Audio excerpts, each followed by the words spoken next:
All right, and the meeting is about to begin actually being live streamed, okay?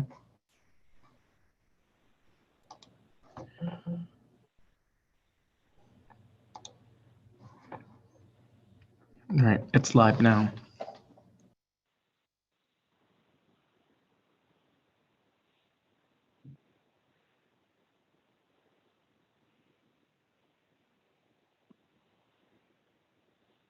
Excellent here. So I do see we have a couple folks. Welcome to our meeting this evening. I'm going to give this just another minute or two before we get going.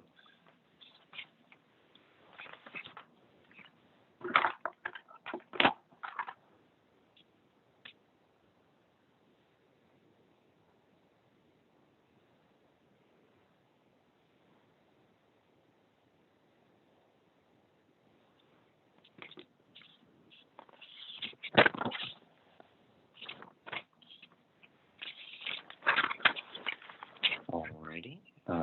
I'll ask that we check on that lobby, make sure we have everyone admitted here. I know you dutifully watch it though. Let's see. It looks like we have one more attendee. We'll add them to our sheet. As you said that, Bob Goldsmith joined the meeting, by the way. I see him. I'm adding him onto our attendees list here. Perfect. We are going to go ahead as the presiding officer over this meeting. I will go ahead and call this meeting at 6:02 p.m. here, our special meeting or emergency meeting on Tuesday, January the 31st, 2022. I'll start with a quick roll call here. Do we have our trustee, Alco Valentine? Present. Perfect. Member David Tate? Present. And Secretary Betts is present right here as well. We do have our quorum. Let's move to our first order of business. If you could please mute, let's stand up and do our Pledge of Allegiance.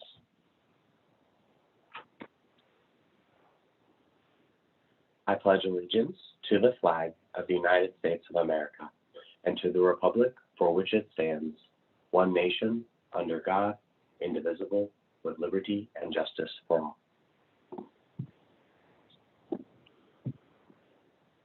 Thank you all for joining us in that. It looks like we have a new attendee. If I could get the iPhone participant to type their name in the chat so that I may add them to our attendee list, I would appreciate that very much.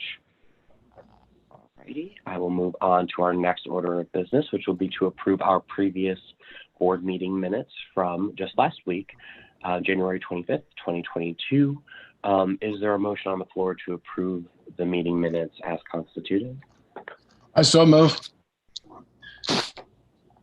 We have a motion on the floor. I will second that motion, and we will pass and adopt our meeting minutes from our 1/25/2022 meeting. We will now move on to our next order of business, which is a township update. Things move quickly around these parts these days, so I will ask our trustee, who we are lucky enough to have join us, something we do not take for granted, to go ahead and give us an update on how things are going in the office. Trustee.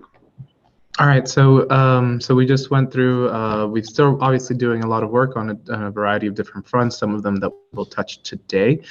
Outside of these areas that we'll touch about on today, we did have the first person that we pledged payment to for township assistance. So that's a really exciting. We're really excited too, once we get these guidelines approved, to be able to send out information to different organizations in the community just to let them know what our assistance standards are, so that people can be referred to us if other organizations think that they might be able to benefit from township assistance, and then we'll do the applications and everything, and so we're excited about that, and working to see how we can collaborate with other organizations to better improve when somebody comes into any of our agencies, be it nonprofit or governmental, that we can give them a good round view of all the resources available, and we can help them do the applications and make it something that's mutually beneficial. So that's something that we're hoping to work on here as the spring appears soon, God hoping. So as we get towards spring. We are also been working on getting all of the stuff for our set up for payments for employees and stuff like that.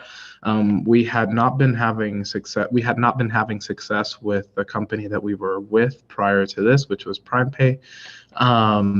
And so we're moving to a local business here called APS. The quote came under what we had last time, and it will also allow us to keep time tracking stuff for the fire department, which will be important for PTO, for paid time off. So those have been some of the issues we've been working on, as well as trying to make sure that all of the stuff when it comes to income taxes are up to date, and similarly also making sure that we have everything with INPRS up to date.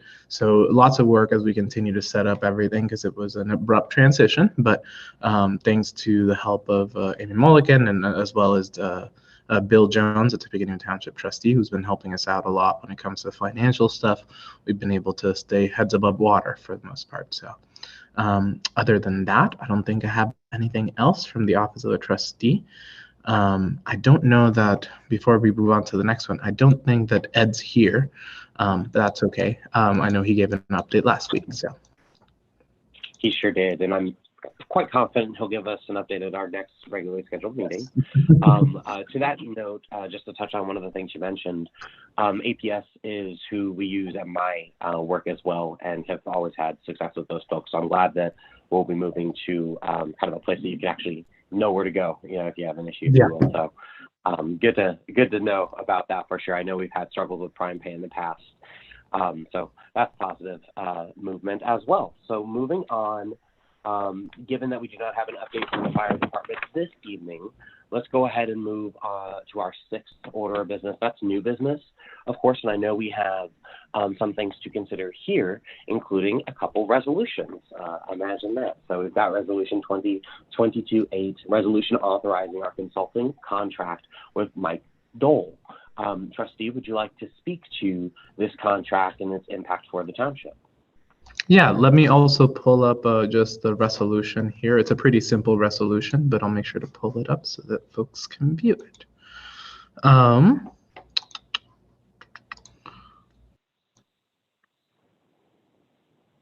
All right, you should be able to hear me. Is that so?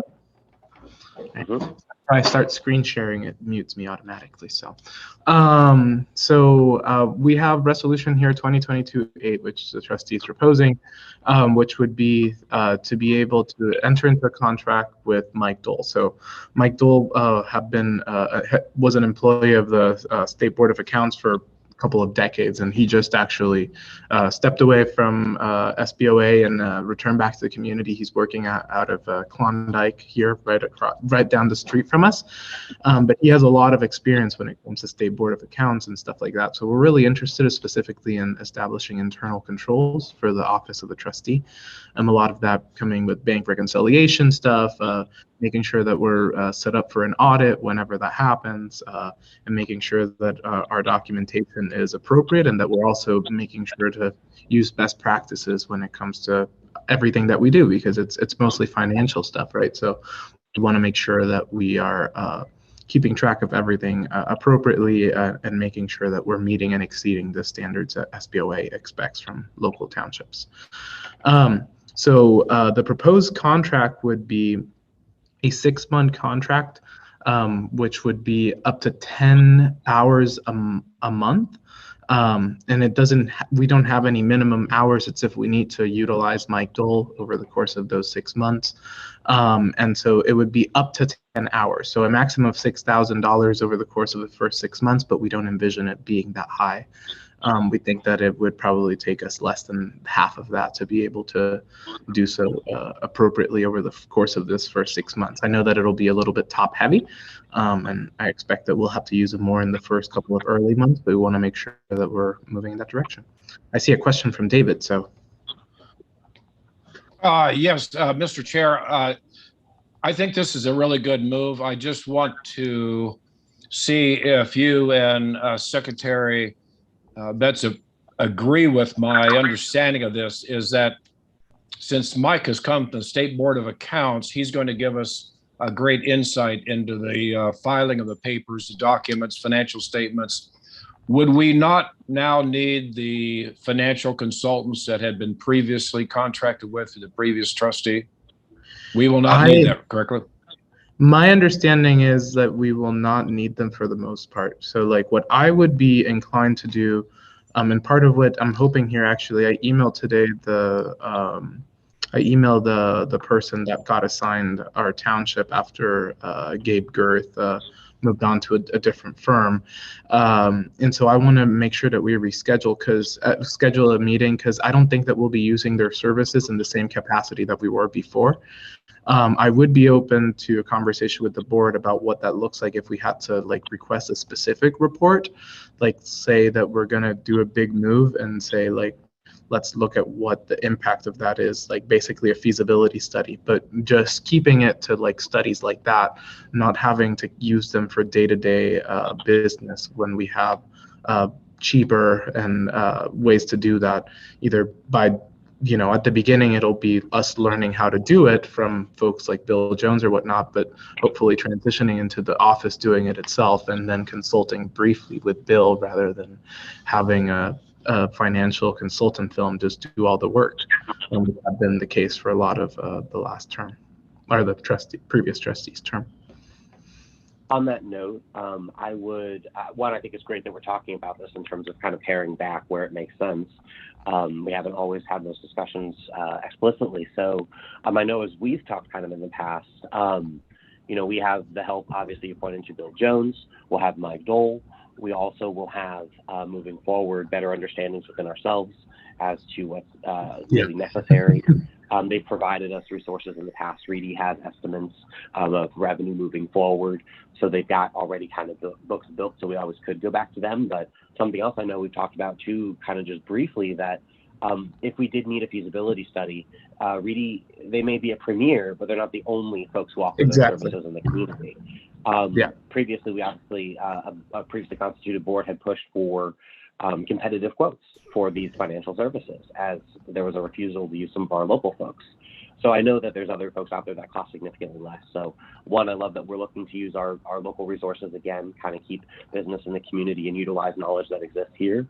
And then where necessary, I think you're right. We may find ourselves in need of a feasibility study for a large impact. So I like that we're also not kind of closing the door on that. But I do think you're correct in terms of the fiscal sense of prioritizing the folks like Bill Jones that have already put a lot of sweat equity into it, and is far more attractive from a cost perspective than say a Reedy financial. Yeah, I wholeheartedly agree. So, yeah. So does that answer your question, David, from the perspective of trustee's office? Yes, it does. And I was happy to see that we're moving in this way versus the larger expense from the financial consultants that we were using. And I think along with Mr. Jones, this really makes fiscal sense. I do have one comment before we call for the vote, if I may. May I, Mr. Chair? Yeah, of course, absolutely. Okay. Where it says on the resolution 2022-8, where it reads, now therefore be it resolved, should we make a statement at the end of that the contract can be terminated by either Mr. Dole or by the trustee at any time? Maybe that's complicating it. I'm just wondering if any one of us needs a way out, just in case. Let me check here real quick while I have you. Let me pull up what the contract that he had sent us stated, and go to that. So, okay.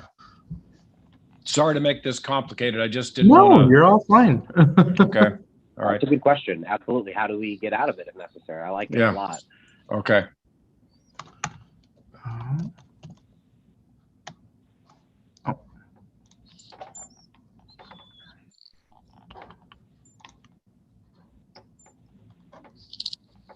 Sorry, give me a second. I'm just going through my email trying to find it, okay? Sure. Absolutely.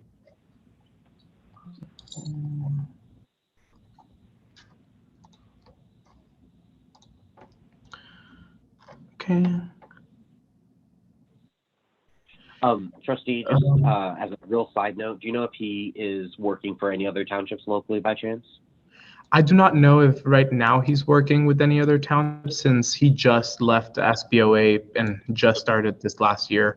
I don't know that which township specifically he's working with, but it was through Bill's recommendation that we came with him. And so according to this here, just to pull it up, it says a termination. So he's not an at-will contractor, consultant is not an at-will contractor, and this agreement may only be terminated as follows.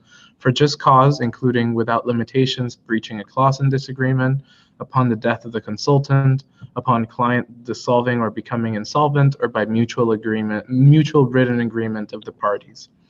So that's what the statement of as to the contract was. Okay.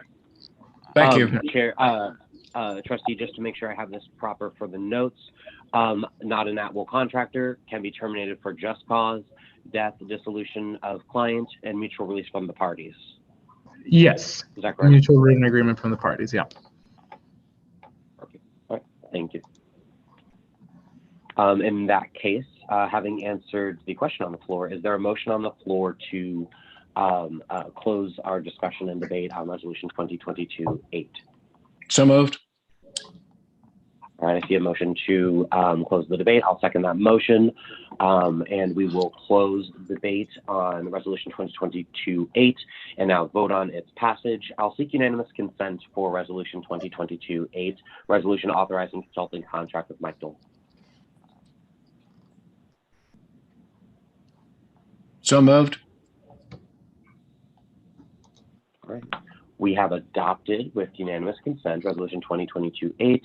Trustee, you are cleared from our perspective to sign that contract and kind of get him in here and making sure we are following best practices and setting up proper internal controls for the township. Awesome.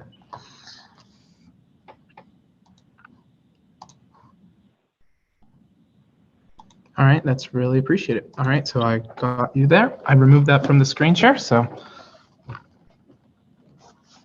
Trustee, would you like to pull up Resolution 2022-9 regarding something of perhaps relevance here? Yes, let me pull it up here. So. Perfect. So as just mentioned, our next order of business will be Resolution 2022-9.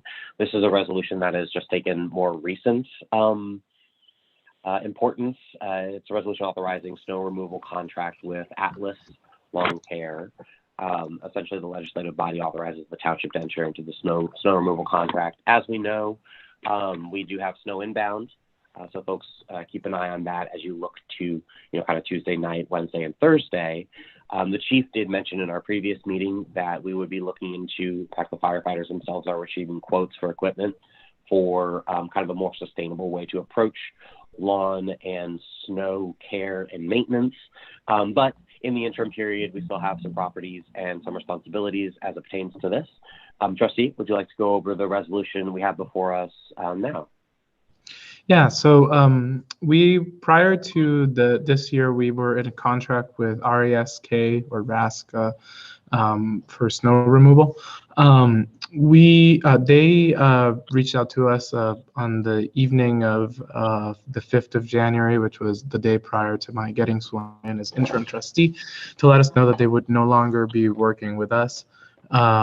They said that they were fully booked and weren't able to accommodate us. And so we, in the interim, were looking for quotes for other places to be able to get through this season. When the first snow came in, actually Atlas was very gracious and they were willing to do it up front without worrying about anything else, just so that we had snow removal out of the way. And so we got a quote from them, and we were in the process of looking up for other quotes to make sure that we were competitive. But obviously the weather sometimes doesn't care how quickly you get things done and how quickly you get things started. Sometimes it just creeps up on you, like we're expecting here on Wednesday. So we have a quote with Atlas, and I can also pull up some of the numbers. I believe I sent them to you guys, but I don't know for sure if I Yes, did. you did. Yeah. All right. So the numbers there, and let me pull it up here, sorry, so that I can see it again. So the numbers covered essentially, so they're, excuse me. So they covered what they would look at, and when it came to pre-salting before a snow, as well as snow removal, depending on the amount of the number of inches of snow. And so they had that broken down throughout the quote. And so what we're proposing here is to be able to like enter into an agreement with them to be able to have them take care of our snow removal for this season. And it would be based on the numbers that they submitted throughout their quote.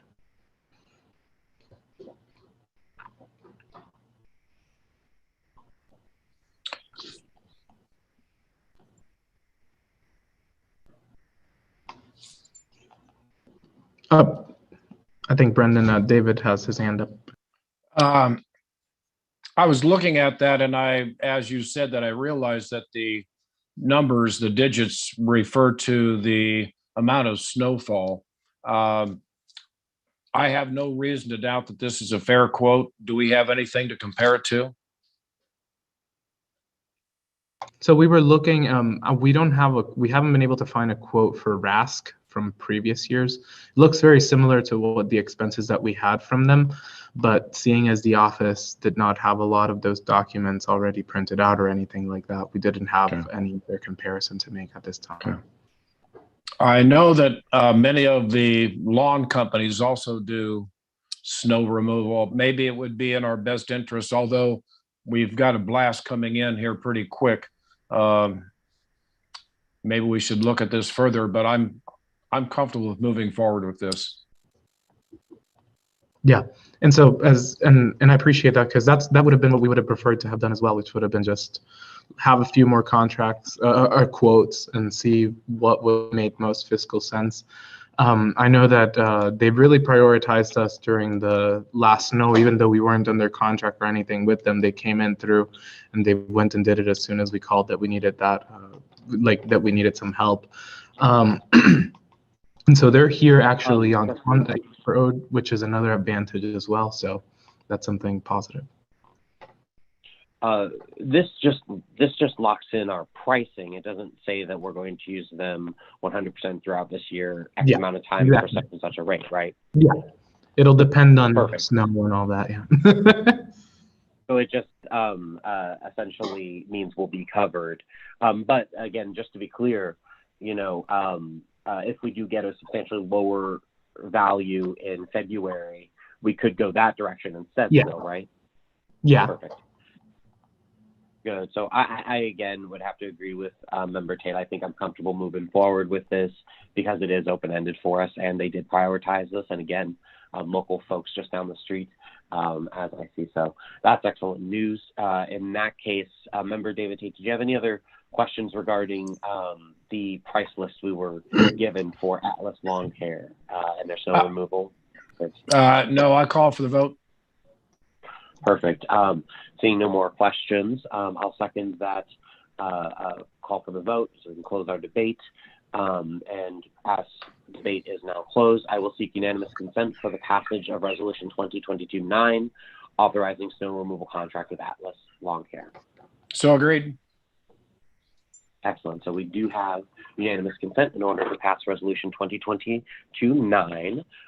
So you are cleared, trustee, from our perspective, to move into that agreement with Atlas, and then hopefully, again, they'll be able to kind of prioritize us, so we're able to stay ahead as best we can, whatever comes, but somewhere between 7 and 22 inches, depending on what you read. So we'll see what happens, but perfect. So now, do we want to move on to our discussion regarding the proposed mowing contract with Calvin Hill and or possible alternatives, trustee?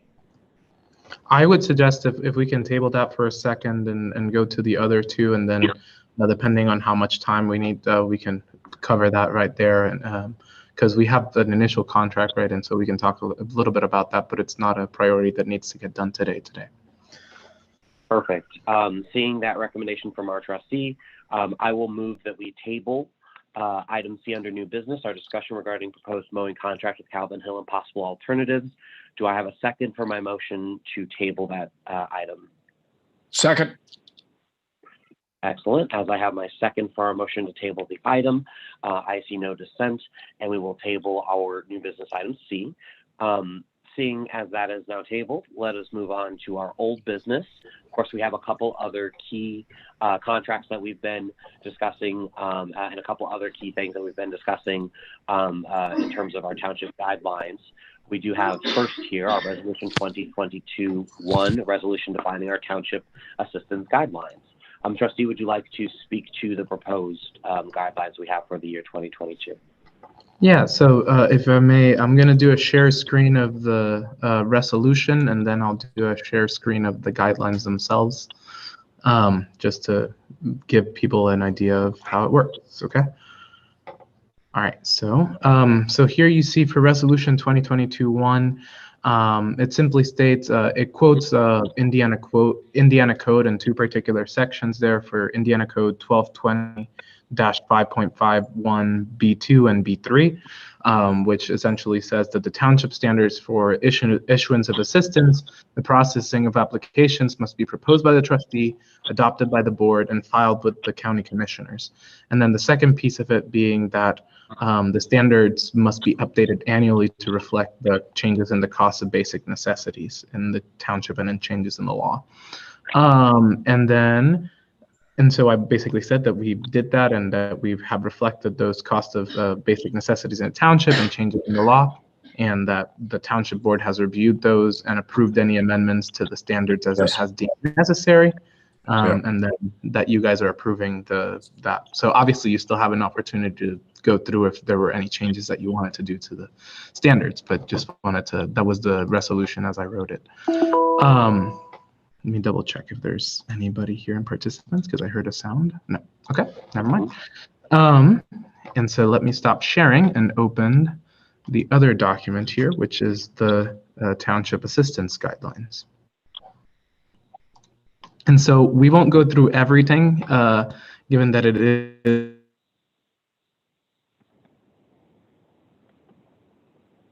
Trustee, I think you cut out there. Can you hear me okay? I did. I did the share audio with the tab. I apologize. Gotcha. So I'll go through here and I'll start out showing you these. We won't cover every page because it's like 42, 43 pages long. It has a table of contents, then it has general definitions based on Indiana code. And then going through, we basically have different policies. So we have the general policies of the township. We have the hours and the location for where we will be administering this. As I think we briefly mentioned last time, townships would be required to hold 14 hours of office hours if we had handed more than 50, so 51 or more township assistance applications in the last year, in the last 2 years. Because we hadn't had as many requests for assistance or official requests for assistance in the last 2 years, we technically don't have to have office hours that much, but seeing as we are striving to do that, we're including those there. And it will be all 14 hours at this time. And then for holidays that we would be closed, we also included that. So you can see those listed here. And then we have the application process, which will be the TA1, which is the form that the state prescribes. So they'll come in, they'll be able to get the information reviewed. We'll do it both ways. Like if people call us in, we are able to schedule an appointment, and also an appointment outside of those hours if need be too, because obviously that schedule might not work for every single individual. Bless you. But we have all of that, and so we'll also help them fill out those applications and make sure that they know what documents to bring and all of that, because the application isn't considered complete until all those documents are brought in, which then triggers a 72 hours excluding holidays and weekends when we have to make a determination by.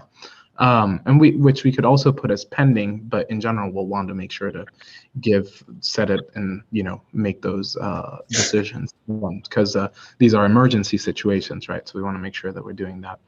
It also explains what to do in the case of a denial, what recourse they have in the case of a denial, and what things can lead to a denial. So most of the, like all of these are based on Indiana code again. We also have employment issues. And so a lot of these things are, which might seem stringent, aren't something that we dictate. It's something that Indiana code dictates. So we're just putting it in there as well so that it's fully, written out for all of those different pieces of code. Let's see here. So we have what goes as countable income. And again, a lot of these things are defined by code.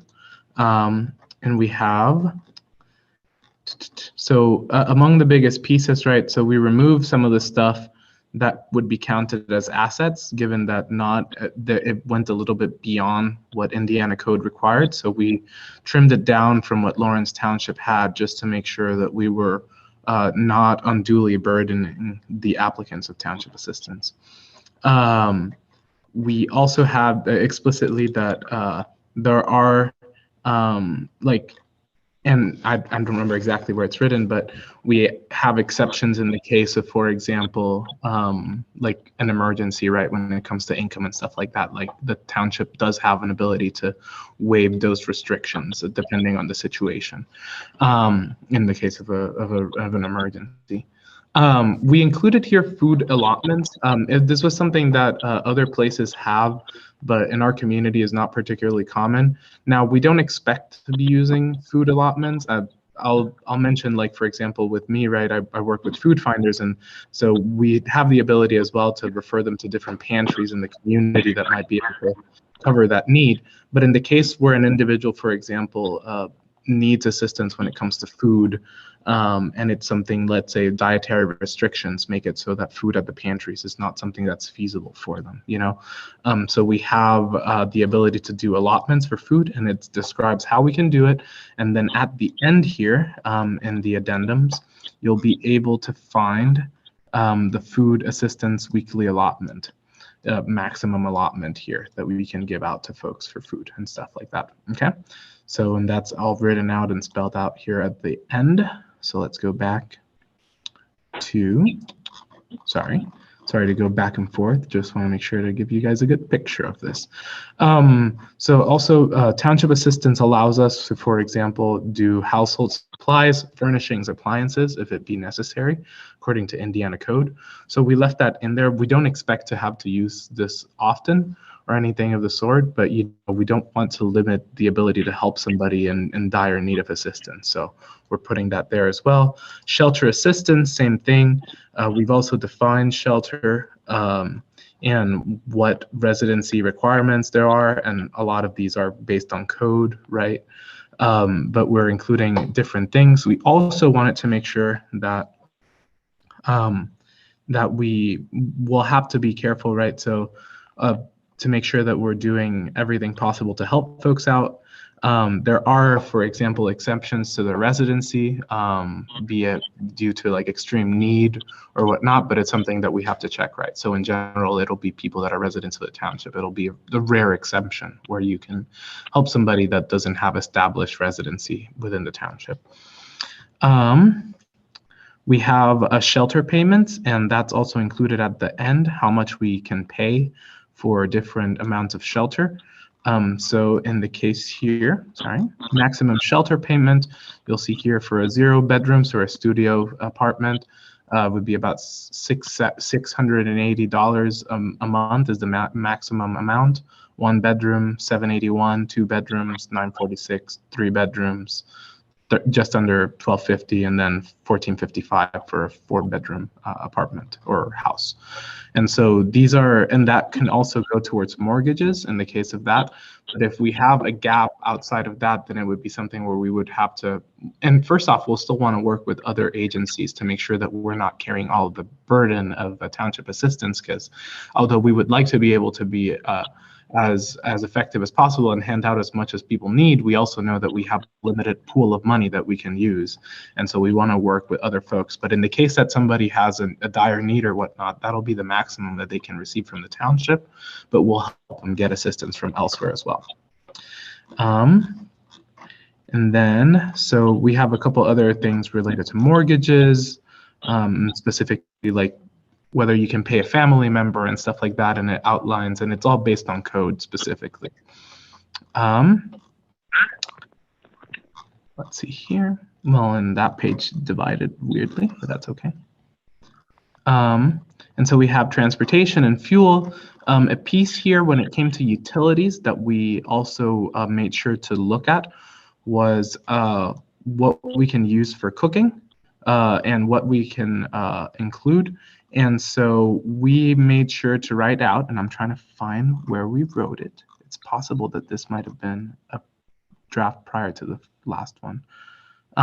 So let me double check here. Oh yeah, so we made sure to include that the trustee will not provide kerosene and camping fuel for any household due to the significant risk of fire emergency.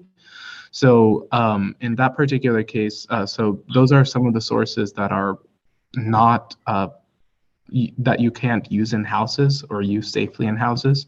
So we have the ones that are included down here, what we can do, like coal, wood, liquid propane, etc. And so for a lot of those, it would be something that it's usually a company comes in and they have to inspect it before they restart the pilot light and stuff like that. And so we verified with our fire chief, with Chief Ward, and so made sure that these standards meet safety basis. They did say that the fire department would be able to, in the case that we have to, for example, provide wood to a house, to a family that has a house that's, you know, a wood-fired stove or whatnot, that they would be able to go in and prior to giving that out, make sure to inspect it to make sure that it's a safe and that any issues are addressed prior to us providing wood, so that we make sure that we don't accidentally put somebody at risk in the case of a fire or whatnot. And that we also had the burial. So, and that includes, right, so monetary, like how much we can pay for burial and all of that, that's also outlined over here. So if you go here, you'll be able to see it, how much we have for burial assistance and cremation based on the different pieces. And so we're going down there, non-resident assistance, sorry, I'm going back. And so we also have medical assistance. So there are certain restrictions to what we can do. And so those are based, so we can't provide medical assistance for people that qualify under 1216, which is a different section of code that provides for other types of assistance. But we are able to provide medical assistance, and that's an important piece for something that we're going to do. And so for right now, while we're still working on doing other pieces of trying to make sure that we can provide insulin and whatnot, that's one area that we already have the ability to do so. So if folks come us in need of insulin, we'll make sure to work with them to get them insulin. So we're going to work on getting restarted some relationships with local pharmacies so that the township can buy stuff possibly at cost or whatnot, so that we can limit the financial burden on the township and be able to meet the needs of our community. So those are some of the areas. And the rest of it are some specific things that are based on code. So for example, vendor fraud and other stuff. But overall, those pieces that I highlighted are some of the more important pieces. We did a note of what was not there in the original draft that I'd sent out from Lawrence Township of what we were basing it off. Townships have the ability to do workfare, where we pay, where people that we give assistance to would be required to come and work a certain number of hours with us, or else they wouldn't be eligible for further assistance or stuff like that. It's not something that we have to do, and we feel that it's overly, it's too much of a burden on the applicant. And it's especially, you know, given the circumstances, the last thing that many of these folks need is to have to come out and work for us while they're looking for a job, dealing with medical emergencies, dealing with a variety of situations. So given that it's not something that's required from us, we don't believe that it's a progressive way to administer assistance. So we made sure to remove that out of the township guidelines. So yeah, that's a brief overview of that. Sorry that it took quite a bit of time, but I see a question from Mr. Tate. Member Tate. He's muted. You're muted if you're talking. Sorry, there were so many complaints about having my not muted on. So here's my question. I'm a college graduate a couple times over. This is a really complex document for somebody that's applying for assistance. Who is going to interpret this for them? So we will be able to do that, and then we're also, once we get this this approved here, we'll also make sure to give a simpler version that covers the vast majority of situations, because most people, like, this is like just the all-encompassing version that looks at all of the pieces of Indiana code. Yeah. And so once we get this approved, we'll be able to write like a shorter version that states like what people need to bring and whatnot, and we'll make sure to create a smaller brochure for folks so that they can have that. Obviously, they'll still be able to have this, and we'll be able to go through and interpret it for them. Good. The vast majority of the situations, right, like they won't need most of this, but it's, you know, everything that Indiana code has. So it's basically both for us, our purposes, so that we don't have to go through and double check with Indiana code that we're doing everything right. It's all spelled out in one document, but also trying to be as generous as possible. So one thing that I did forget to mention is usually townships will cap assistance for folks that are at 100% of the poverty line. We are going with 135% of the poverty line, which is, or a little bit more, which is the standards for SNAP right now, more accurately. So that's another piece that's also worth noting. So it's a little bit higher than the actual poverty line for who can receive assistance. So income threshold. What was that at previously, trustee, in our guidelines? God knows. I don't have that. Yeah. I believe we had set that previously at 125. So this would be a shift. A little bit higher. Yeah. Right. And as you said, that's more adherent to SNAP guidelines, which is certainly positive. I think that is a key change right there, moving that bar up a little bit. And then also, as you highlighted, I think very well, and certainly with good reason, was the elimination of that workfare portion of the guidelines. Yeah. So I think those are certainly of note. I do like that you will be producing a simplified version for folks, you know, kind of a takeaway copy of back more so. Trustee, is there any interest or intent in making sure this document is available in other languages, or at least that fact sheet about this document? Will that be translated into Spanish? I know we have a significant portion of folks who are Spanish speaking are. Yeah, and so I'll make sure to work on getting it translated. The bigger document will take some more time to do, but once the fact sheets particularly, we'll want to make sure that it is available in Spanish. So we'll work to do that, and with your guys' permission, I'll do a translating and whatnot. Excellent choice. That's really good news. I think it's something else to look forward to. Something that got kind of lost over the last term. It's something that's been talked about. For whatever reason, there was reticence. So I know we have our priorities, but again, like you said, the full document might take a minute, but I think at least the fact sheet would be helpful, obviously. So excellent.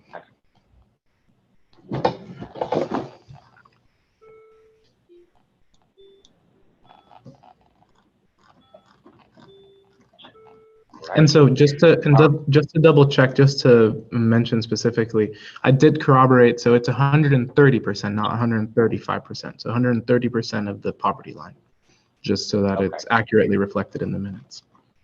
Thank you.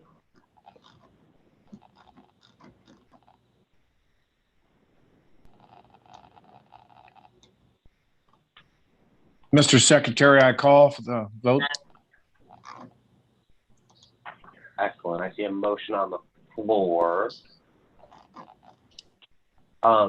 With that motion on the floor, I will second the call to vote.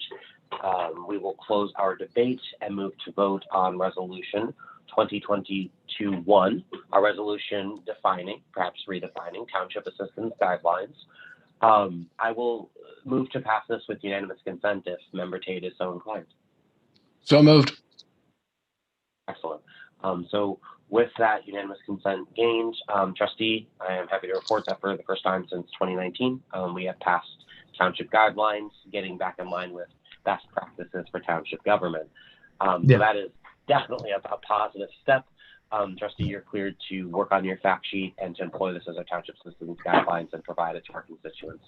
Perfect. And I'll just note to you before we jump on to the next thing, if I may, we'll have to do this closer to the end of the year. So ideally, we would approve these and be ready to roll by January 1st. Obviously, we didn't have a trustee that proposed them prior to this.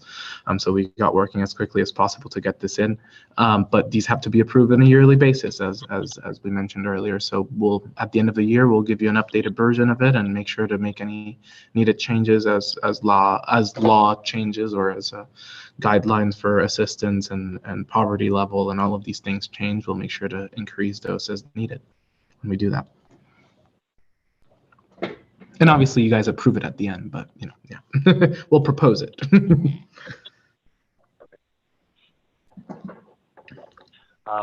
Then, trustee, if you'd like to get, oh, I'm sorry. Let me actually ask before I presume. I know again that many other things have been going on in the office. Do we have any movement or a proposed contract with our advisor, Bill Jones? So I spoke with him today. We don't have a contract yet, but I can't. So I would suggest that we table it at this time. But I will say that when in speaking with him today, he said it'll probably be at around a rate of $35 an hour, which is significantly cheaper than what we were paying for our previous financial advisor. But that'll be the rate that he's looking at. So that's something just to give you an idea. But I know that he's been busy working with our township and other townships as well. So he hasn't yet proposed a specific number. So, but that's where the way it's looking, and I know that he's aware that we'll get to it and we won't just forget it, and he's being helpful, and we have this level of trust and understanding. So, but we'll work to get that in as quickly as possible. I did double check with him just before the meeting, just as well, in case I was able to give you a full. Yeah, no, I appreciate that for sure. And like we said before, he knows where to find us. So yes. We certainly won't be running away from his invoices when they roll in. So yeah. In that case, with the trustee's recommendation, member Tate, barring any other questions or discussion, do I have a motion on the floor to table Resolution 2022-4, authorizing our signature of a contract with Bill Jones? So moved. Excellent. I will second your motion, and therefore we will table our item B under old business, our resolution with Bill Jones. As that is tabled, I know we do have some upcoming meetings, and we also have some previous business that we might tend to. Trustee, I'll seek your judgment. Should we circle back to the discussion regarding our proposed mowing contract, or do we have more to discuss as it pertains to our upcoming meetings, which might be your priority in that sense? I can just go back. We can go back and just give people a brief overview of what the quote looks like, and then, but we don't have we don't have a resolution to sign that yet. But if we can take a few minutes to talk about that and make sure that we still close around 7 and do it pretty quickly. Perfect. Yeah, let's go ahead and get that discussion piece going then. We are getting to this ahead of spring. As we prepare for the snow removal, we're also discussing this, of course, but note that it's as early as we've ever talked about our spring lawn care, as far as I can tell in this term. So I take that as a victory nonetheless. Yeah. So I'll pull up here just so that you guys can see a quote. I know that I've shared it with you guys as well, but just in case, I'll also, let me open it separately if I can.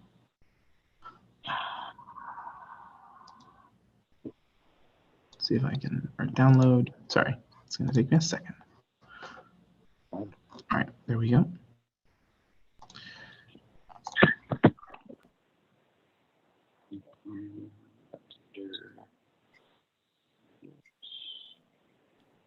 Here we go. I had to go back and unmute myself.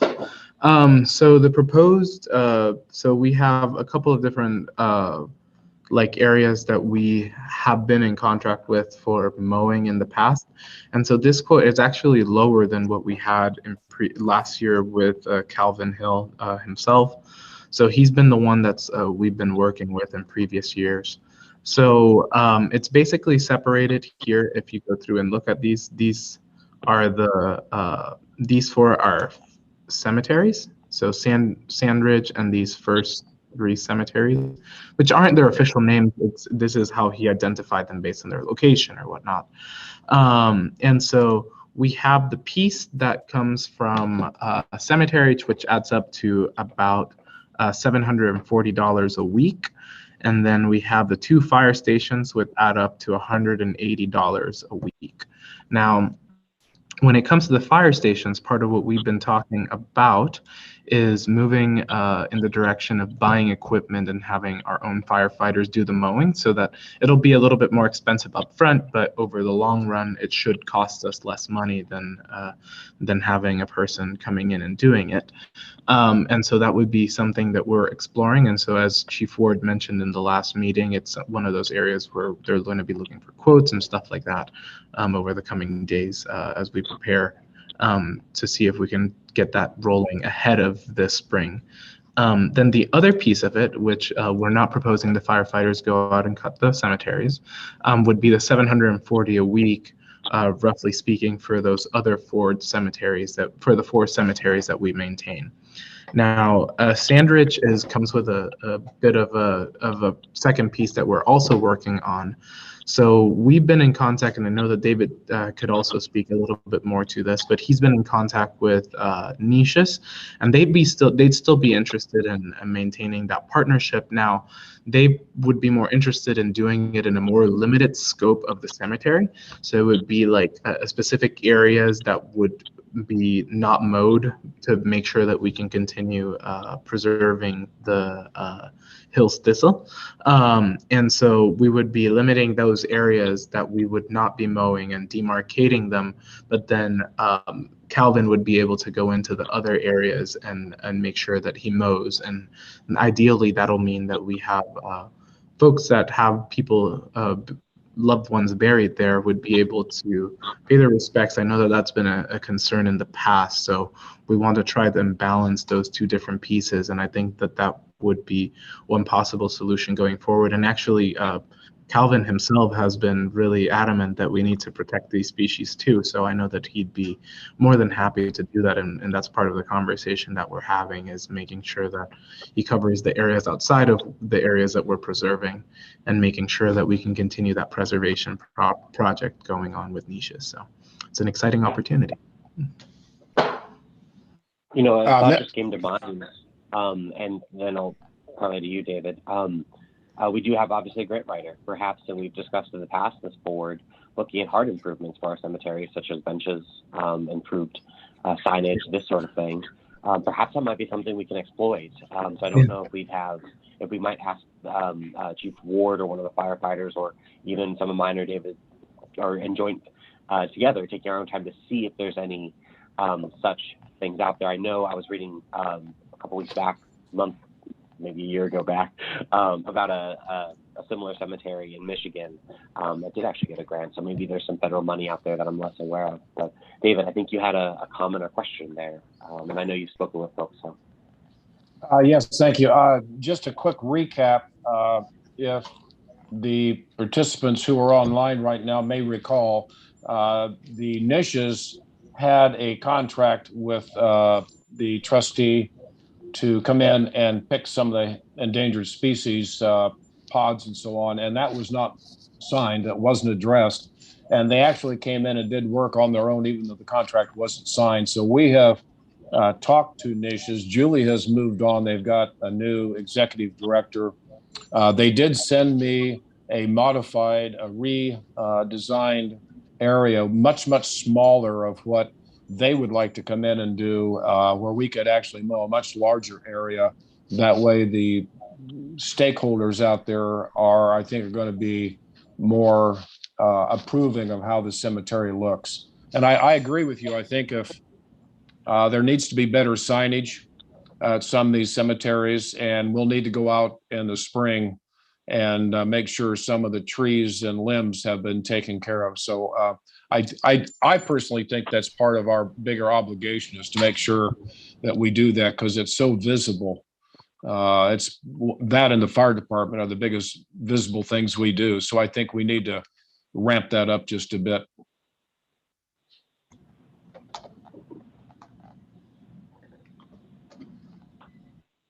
I agree. Excellent. I think we are in consent here unanimously, one might say. No, but that's all good information there, Trustee, regarding where we are with our maintenance. Obviously, things are in flux, and that's just kind of the standard for us, I guess. So that's quite all right. One last, not bit of new information, but kind of I guess, a marquee thing. At our next regularly scheduled meeting, I believe we will have a new member on this board, and we'll be able to maybe look at the structure of this board as well. So I would throw that out there as something of an announcement for folks, that there is a Democratic caucus set in order to fill the seat vacated by our now trustee, Earl Valentin. So something to stay tuned for. I'm sure the local media will cover that as that transpires and as we get together to make that selection.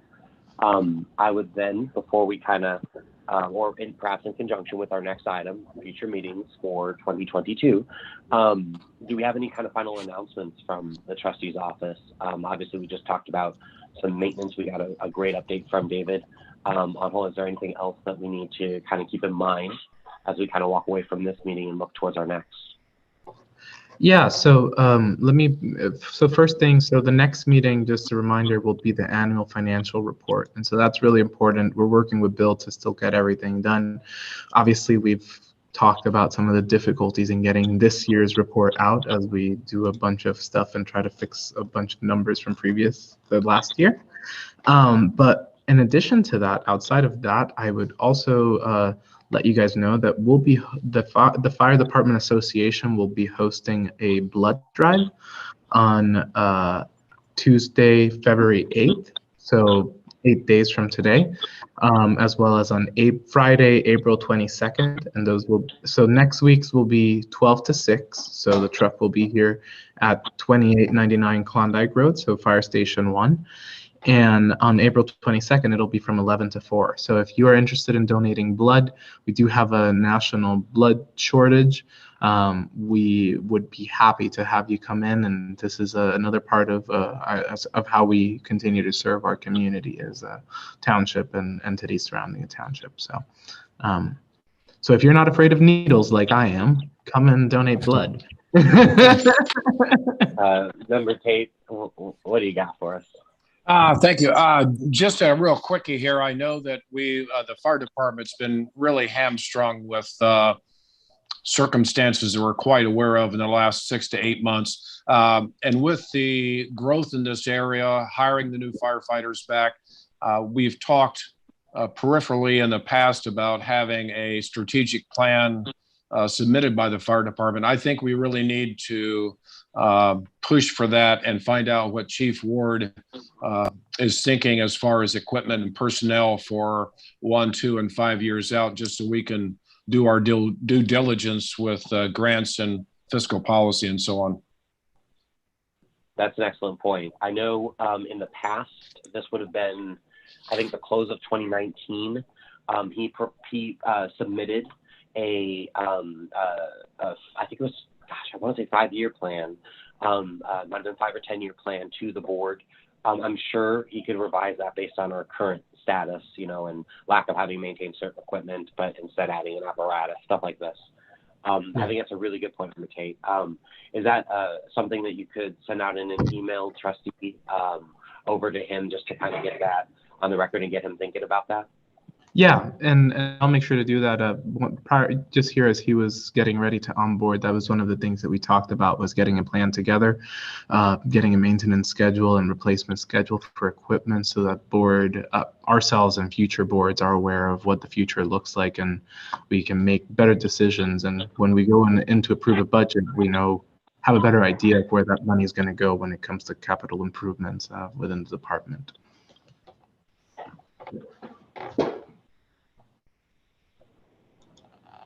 You're muted, David. Oh. Yeah, thank you. One of the things, Mr. Chair, is in the past 2 weeks, since we've made such monumental progress, positive progress, is that numerous people have asked, what are we going to do about the lack of ambulances on the west side? And I think it would behoove us to address that with our fire department and see what we can do to resolve that in some way.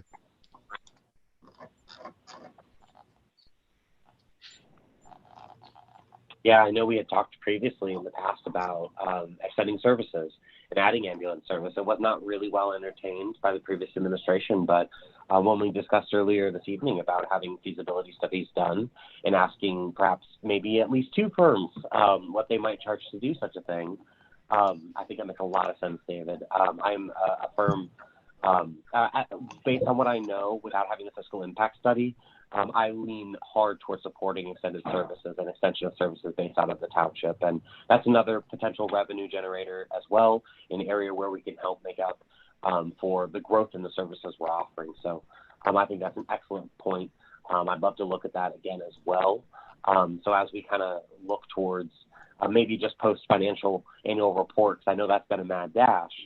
We could then maybe talk to at least the two firms we're aware of and see what they might charge just to give us an understanding of where we'd be for something like that. That's an excellent point.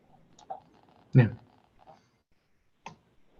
And I would love to have the board host a meeting or whatnot where we cover some of those areas, and ideally have a representative, be it from Tees, Franciscan, et cetera, and be able to start a conversation when it comes to those particular pieces, which are going to be really important as we make decisions now and into the future, you know, because it's going to take a lot of time and work, and, you know, but it's an important piece to start looking at, because we want to make sure that we're providing the services that our community needs. And fire protection, you know, is a big component of it, and medical calls are a big component of it. So yeah, that's an important place to start at.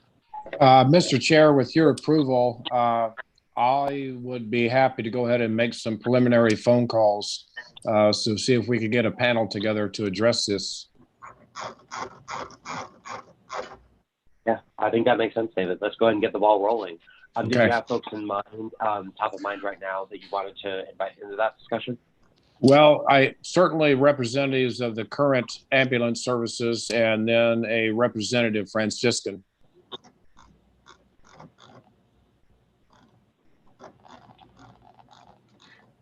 And then I know our chief spent some time at Tees. So I'm sure he could bring some insights from that perspective and maybe get a person there of note that would be a good person for us to talk to. Yeah, thank you. Absolutely.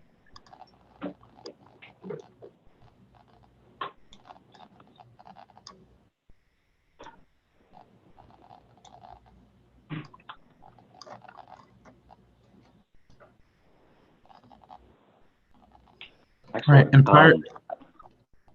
I was going to say, prior to closing the docket, just wanted to give you a heads up. I've been tracking like the resolutions and everything. So the only one that's been introduced and is currently out open is Resolution 2022-4, which is the one for Bill Jones. Just wanted to give you an update as to where we were there. That's exactly right. By my records, I show the same.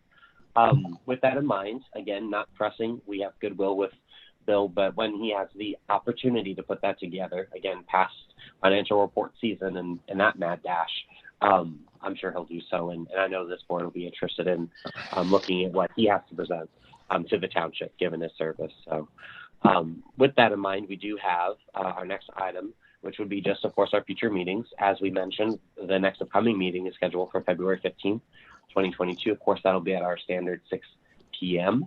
The following we have on the books currently is for March 15th at 6 p.m. And then did I miss anything on our upcoming meetings, guys? I think that's it for now.